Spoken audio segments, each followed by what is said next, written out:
J'espère que tu as la forme, en tout cas moi ça va.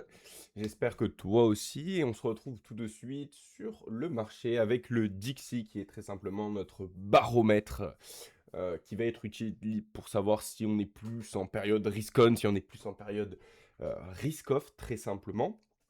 Donc on ne le trade pas activement, c'est-à-dire qu'on ne va pas venir prendre des positions, mais on va vraiment plus l'utiliser dans une démarche de indicateur qui va nous donner beaucoup plus d'informations sur le marché, qui va nous permettre d'avoir beaucoup plus de confirmation, comme je te l'ai annoncé un petit peu hier dans la vidéo. Donc si tu n'as pas vu la vidéo de hier, ce que je t'invite à faire, c'est venir d'abord visionner. Elle n'est pas très longue, elle dure une petite demi-heure. Je pense que celle-ci sera un petit peu plus courte ou alors dans ces eaux-là. Mais l'avantage de regarder celle de hier, tu vas avoir un petit peu, dans un premier temps, ce que j'anticipais comme mouvement, ce que je voulais voir comme mouvement, et comment est-ce qu'un peu le marché a délivré, comment est-ce que le marché a bougé. C'est ça qui est intéressant. Donc globalement, on se retrouve déjà de suite sur le Dixie. Donc pour rappel, le Dixie est utile comme baromètre. On ne va pas venir l'utiliser à proprement parler pour du trading actif.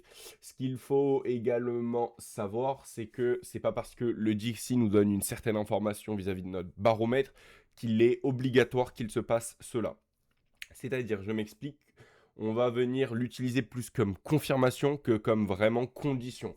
Parce que potentiellement, il y a de fortes chances que lorsque le Dixie navigue vers le bas, Drive bouge vers le bas, se déplace en entre guillemets tendance baissière, il y a de fortes chances que les autres actifs, comme par exemple les actifs actions, les index, etc., aille vers le haut. Ok. Pourquoi? Parce que très simplement, un dollar baissier va venir favoriser ce genre d'actif à venir évoluer à la hausse. Si ça t'intéresse, je peux te faire une vidéo complète où je t'explique le pourquoi du comment. Donc, très simplement, ce n'est pas parce que à ce moment-là, on a le dollar qui est en train de bouger vers le bas, que c'est obligatoire que tout le marché des actions, que tous les index aillent en ligne droite vers le haut. Mais par contre, ça va venir favoriser les mouvements haussiers. Si tu as certaines conditions, si tu as certaines setups et que les actions te montrent, etc., ou les index te montrent, etc., un scénario haussier, c'est toujours bien de venir le confirmer avec un Dixie baissier. Voilà beaucoup plus comment on va venir l'utiliser. Donc, on se retrouve actuellement, on est mardi 16 décembre.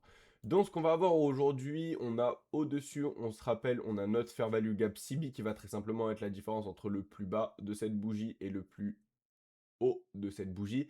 Mais vu qu'on a un volume in balance à cet endroit-là, on va venir intégrer notre volume in balance dans notre Fair Value Gap CB.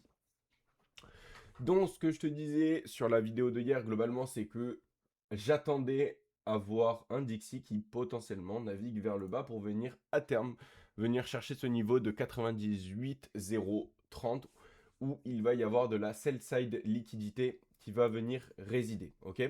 Donc là maintenant, dans notre cas, ce qu'on peut faire, on peut faire deux choses très simples. On va pouvoir étudier cette mèche-là.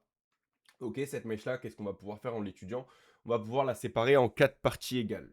Premier quart, milieu, troisième quart. Ok. Donc, ce que l'on veut voir, encore une fois, si on est baissier, on ne veut pas voir les corps qui s'accumulent uniquement dans la partie haute, c'est-à-dire dans cette partie, et qui après nous montrent des signes haussiers. Ce qu'on voudra voir, c'est que potentiellement, à terme, les bougies commencent à clôturer plus bas que le milieu afin de nous donner les premières indications de venir attaquer la sell side liquidité. Donc on a cette mèche-là, mais on va également avoir la mèche de la semaine dernière. Donc on peut voir que globalement, la plus bas de la mèche de la semaine dernière, ça va être exactement... Alors on va venir supprimer celle-là, histoire de venir enlever un petit peu d'informations, venir se concentrer sur l'essentiel. Mais même chose, on a premier quart, milieu, troisième quart. Une mèche agit également de la même façon qu'un gap. Ok. Donc si tu ne sais pas comment agit un gap, ce que je t'invite à faire, c'est venir visionner la vidéo sur ma chaîne et comme ça te donnera un peu plus d'informations. Mais même sur la vidéo de hier, j'en parle pas mal dans des fair value gap. Donc, on a dans un premier temps la bougie de la journée de la veille qui évolue un petit peu à la hausse. On va venir voir en intraday comment le prix a évolué dans cette mèche qui est une mèche premium. Pourquoi une mèche premium? Parce que très simplement, elle est située au-dessus du prix. Le prix qui vient très légèrement un peu plus haut que le milieu et qui après évolue à la baisse et qui vient chercher la range de cette mèche. On peut voir qu'on est venu clôturer juste en dessous du premier quart, mais qu'on a échoué à clôturer en dessous du milieu. Donc ça, c'est une première indication que on veut voir sur la bougie suivante potentiellement le prix évoluer et clôturer juste en dessous. Pourquoi? Parce que potentiellement, si les prix commencent à respecter le milieu et à clôturer au-dessus, on va pourquoi pas avoir un retracement vers le haut qui va venir naviguer et réintégrer ce fair value gap CB pour venir quoi? Très simplement, pour venir très simplement retracer notre dernière impulsion. Notre dernière impulsion qui, pour rappel, est juste ici. Ok? Hop, on va faire comme ça. Donc actuellement, on a eu cette dernière impulsion, donc on va potentiellement avoir un mouvement haussier pour venir retracer cette impulsion. Pour rappel, on a ce fair value gap CB qui a été laissé sur la route vers le bas. Et ce que l'on veut voir pour garder cette narrative réellement baissière, c'est que les corps s'accumulent dans la partie basse et qui laisse la partie haute ouverte. Ou alors uniquement des mèches qui réintègrent la partie haute avant de naviguer vers le bas. Ok. Donc globalement, c'est ce que l'on veut voir. On n'est pas obligé de venir d'abord attaquer la sell side liquidité de suite. On peut venir l'attaquer de suite, mais on peut également avoir ce retracement d'abord dans ce fair value gap CB avant de naviguer vers le bas, vers la sell side liquidité. Donc maintenant, pourquoi est-ce qu'on regarde ces mèches-là? Parce que ces mèches-là vont permettre de nous donner des informations intraday. Moi personnellement, c'est pas quelque chose que je regarde énormément. Oui, je le regarde, ça me permet d'avoir quelques indications, mais vu que je ne trade pas énormément en intraday, que mon modèle est concentré vraiment sur une petite période de temps de 20 minutes, je vais regarder très simplement où est le dollar, comment il évolue, et en intraday, ça va beaucoup plus être moi pour m'amuser, pour le fun, pour voir un petit peu comment les choses se passent. Mais on va venir voir, alors, bon, ce qu'on va venir faire, c'est que je vais venir laisser ici ça sur le côté, et on va venir étudier très simplement comment le prix a évolué lorsqu'il est venu dans notre mèche en haut. Donc on a ici l'ouverture de la semaine, le marché qui part, qui évolue à la hausse, et là on a l'algorithme qui colorie très légèrement en dehors des lignes. C'est un petit peu très simplement comme quand on donne un coloriage à un enfant qui vient dépasser les lignes. Notre ligne ici qui nous intéresse réellement, c'est le milieu, le consequent encroachment qui va être en rouge. Ici l'algorithme il a colorié pardon, juste en dehors des lignes, et puis boum, il a cassé vers le bas. Ici, on peut voir la sensibilité qu'il a trouvée à notre niveau milieu, ok, 98,462. Tu peux regarder juste ici le H, ce qui va représenter le plus haut, 98,462, perfection. 98,462, perfection. Est-ce que tu penses que c'est un hasard qu'à cet endroit-là, le marché s'arrête pile au milieu de notre mèche avant de partir vers le bas? Le prix vient casser, évoluer à la baisse, il revient, il échoue à venir chercher le premier quart une première fois. Le prix évolue à la hausse, on peut voir qu'il vient normalement très légèrement au-dessus de ce sommet, venir engager la liquidité et il repart vers le bas.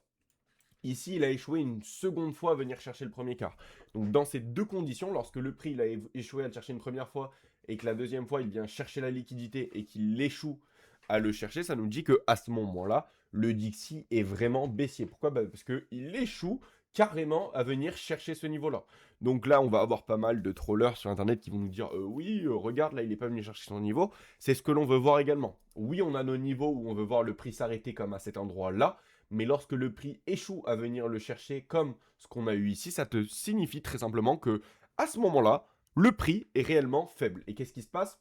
Boum, on casse vers le bas. Est-ce que lorsqu'on est venu casser vers le bas, on est venu chercher ce plus bas? Non, on n'est pas venu chercher la liquidité qui résidait juste en dessous. Et qu'est-ce qui va résider également en dessous? Liquidité. Est-ce que ce plus bas est plus haut que celui-là? Oui. Donc on va avoir un equal low, un niveau de liquidité, haute probabilité. Le marché qui repart à la hausse et qui vient chercher un niveau au hasard, boum, notre plus bas de notre mèche. On vient chercher le plus bas de notre mèche, on vient chercher à 4 heures pendant une macro. Pour rappel, une macro, c'est toutes les 10 dernières minutes et toutes les 10 premières minutes de chaque heure. Et bizarrement, dès qu'on vient chercher ce niveau, boum, on casse vers le bas, venir chercher la liquidité. On peut voir que le prix consolide un petit peu et repart vers le bas. Donc là, on ne veut pas réellement regarder la sensibilité qui se passe dans ces niveaux-là. Pourquoi? Parce qu'en gros, je l'utilise uniquement comme niveau de je veux que le prix clôture dessous, et lorsque le prix clôture dessous, c'est une première indication. Si par contre on veut voir de la sensibilité, ce que j'invite à faire, ça va être de se concentrer beaucoup plus sur cette mèche-là, pour voir la sensibilité intraday. Et donc avec la sensibilité de ces niveaux-là, peu, on va voir, pardon, je vais y arriver, le prix qui vient casser, qui vient légèrement au-dessus, ok, qui vient faire une immédiate rebalance avant de venir casser. Sensibilité trouvée sur le haut, on casse, on vient chercher le premier quart. On vient chercher le haut, boum. On a laissé quoi? Un equal low. Le prix évolue à la hausse, ok, et repart, boum, directement vers le bas, venir chercher notre equal low. Où est-ce que le prix s'arrête? Sur le milieu de notre mèche, avant de réévoluer à la hausse. On peut voir qu'il évolue à la hausse. Sensibilité trouvée sur le premier quart, sur le sommet. Et on peut voir très simplement comment le prix réagit aux alentours de ces niveaux. Donc, si on veut vraiment voir des niveaux de support résistance, je conseillerais de regarder cette mèche-là. Pourquoi? Parce que très simplement, cette mèche-là va être celle qui va le plus bas de toutes et qui a la plus grande amplitude. Mais par contre, celle-là nous donnerait des informations sur un potentiel signal avant-gardiste pour venir drive vers le sell side liquidité très simplement. Donc voilà en gros où on en est sur le Dixie. On va venir tout de suite regarder les index. Sur les index, maintenant, qu'est-ce qu'on a? On voit qu'on a le S&P qui est parti dans un premier temps à la baisse. La journée de la veille qui clôture pile poil sur notre volume in balance low, ok, qui va être euh, le rectangle bleu juste ici, le plus bas. Donc ça va très simplement représenter la différence entre le cours d'ouverture ici et le cours de fermeture juste ici. La différence entre ces deux bougies, c'est ce qu'on caractérise de volume in balance. On peut voir que le prix s'est référé à ces niveaux. Et en fait, les niveaux en bleu, qu'est-ce que c'est? Ça va très simplement être des quarts. C'est comme ce qu'on fait avec les mèches. On le sépare en 4 parties égales. Premier quart, milieu, troisième quart. Donc on peut voir que la bougie de la veille, elle a évolué à la hausse. Elle est venue dans notre partie supérieure de notre volume in balance avant de clôturer au bas. On peut voir également que la mèche est partie vers le bas et a échoué à venir chercher le plus bas de la journée de vendredi. Donc en échouant à venir chercher le plus bas de la journée de vendredi, ce qu'on a, c'est que la bougie ne vient pas chercher la sell side liquidité du plus bas de la semaine passée. On peut voir qu'aujourd'hui, globalement, on a un mouvement qui est baissier. On a la bougie qui clôture également. Pour finir, on va vite fait finir sur la bougie de la veille avant d'attaquer celle d'aujourd'hui.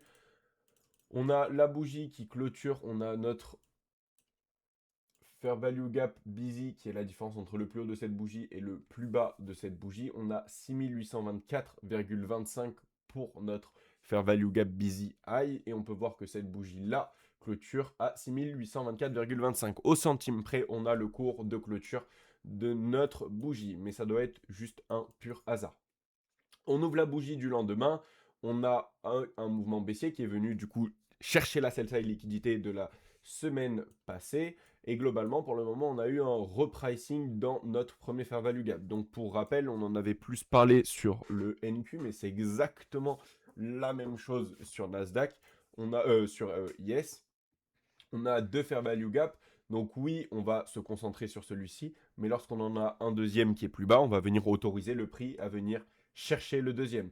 Mais donc si on a un fair value gap plus bas, ce qu'on va venir faire, c'est exactement la même chose. On va vouloir voir les corps qui s'entassent dans la partie haute et potentiellement uniquement le prix qui vient plus bas sur une base de mèche. Pourquoi? Parce que cela nous permettrait de construire une narrative haussière. Ça nous permettrait de construire le fait que le prix est vraiment déséquilibré à la hausse et a de fortes chances de venir naviguer et potentiellement chercher ce sommet-là qui est plus bas, et donc ça nous fait un equal high, très simplement. Ce qu'on voudrait voir, forcément, c'est soit les corps qui s'entassent dans la partie haute ici, soit dans la partie haute ici, aussi simple que ça. On retourne maintenant sur NQ qui est un petit peu notre cœur de métier, un petit peu celui sur lequel on passe le plus de temps. Et on peut voir qu'on a notre bougie qui a ouvert très simplement au milieu de notre Fair Value Gap Busy. Donc pour rappel, qui va être la différence entre le plus haut de cette bougie et le cours de clôture juste ici. Pourquoi le cours de clôture? Parce qu'on peut voir qu'on a une différence juste ici. On a un cours de clôture qui se fait juste ici, et le cours d'ouverture, il y a eu un très léger saut. Donc c'est ce qu'on caractérise de volume in balance, et donc on n'oublie pas qu'on va venir intégrer ce volume in balance dans notre fair value gap busy. Le prix sur vendredi qui était parti très fortement à la baisse, mais qui pour moi est venu très simplement chercher de la sell side liquidité. On peut voir que la bougie, elle a clôturé au milieu, elle a ouvert au milieu de notre fair value gap busy. Elle a évolué à la hausse sur tout le début de la journée de la veille.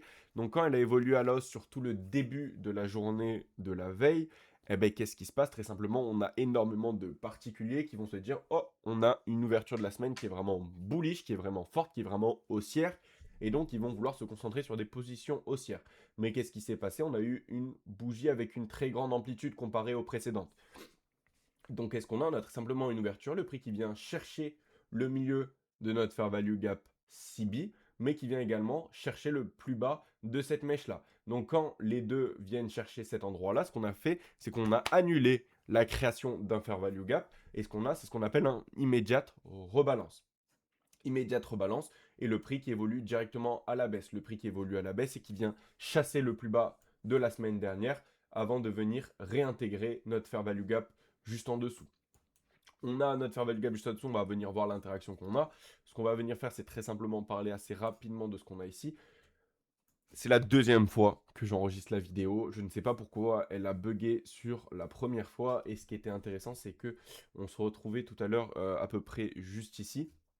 Et ce que je disais, c'est que quand on a une bougie qui se forme et qu'on a une mèche qui se forme, donc par exemple, on va prendre l'exemple de cette bougie-là. Lorsque la bougie, elle a la mèche qui se forme juste ici, ce qu'il faut penser, c'est qu'à cet endroit-là, on a une bougie qui est ici, qui est complètement baissière, qui est complètement noire, ok? Et donc, ce qu'il faut savoir, c'est que à cet endroit-là, ben, il faut avoir de la confiance. Il faut avoir ça, enfin, il faut savoir ce que l'on regarde. Et ben, c'était un petit peu la même chose, en fait, très simplement, ce que je disais ici. C'est que, il n'y a pas longtemps, on avait la bougie qui était noire jusqu'ici. Mais on aurait pu avoir l'impression que nos niveaux, il n'y avait rien qui était respecté. Mais ce qu'il faut savoir, c'est que quand on a des mèches, on a dit que les mèches font des dégâts, pardon, et que les cordes donnent les narratives, les mèches, lorsqu'elles se créent, dans un premier temps, c'est une bougie pleine entière. Donc il faut avoir confiance, il faut attendre que le prix se forme. Et lorsqu'on a potentiellement une bougie qui est à cet endroit-là, potentiellement réduire son leverage si on n'a pas confiance, mais ne pas vouloir y aller en plein levier ou se dire que, oh purée, c'est mort, les analyses sont terminées. Pourquoi? Parce qu'il y a des chances, c'est possible que la bougie clôture à cet endroit-là. Ok? Donc on va venir voir sur ce graphique-là un petit peu mieux ce qui se passe, mais on peut voir que le prix évolue à la baisse. Ok, on est venu chercher, du coup, on a dit le lot de la semaine passée avec notre bougie de lundi. Et actuellement, on est de retour dans le niveau que je t'ai annoncé très simplement hier, qui va être la confluence entre fair value gap haussier, order block haussier. Pourquoi un order block haussier? Parce que ici on a le prix qui délivre des prix vers le bas. On a l'algorithme qui délivre des prix vers le bas et qui vient chasser la sell side liquidité. Lorsque le prix évolue à la hausse et vient franchir ce cours d'ouverture, à ce moment-là, on a ce qu'on appelle un change in the state of delivery. L'algorithme ne veut plus délivrer des prix vers le bas, il veut délivrer des prix vers le haut. Donc cette bougie-là, cette bougie baissière va être un order block. Cet order block n'a absolument rien à voir avec les ordres qui résident sur le marché. C'est uniquement une signature algorithmique qui t'indique qu'à cet endroit-là, le prix ne veut plus proposer des prix vers le bas, mais des prix vers le haut. Et donc, tu vas pouvoir te référer à cette bougie et surtout à son cours d'ouverture qui est symbolisé par ce trait en noir. On peut voir que le prix évolue à la baisse et est venu très légèrement plus bas.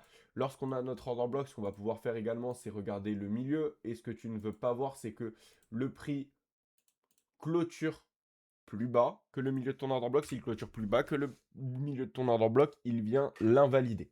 Ok?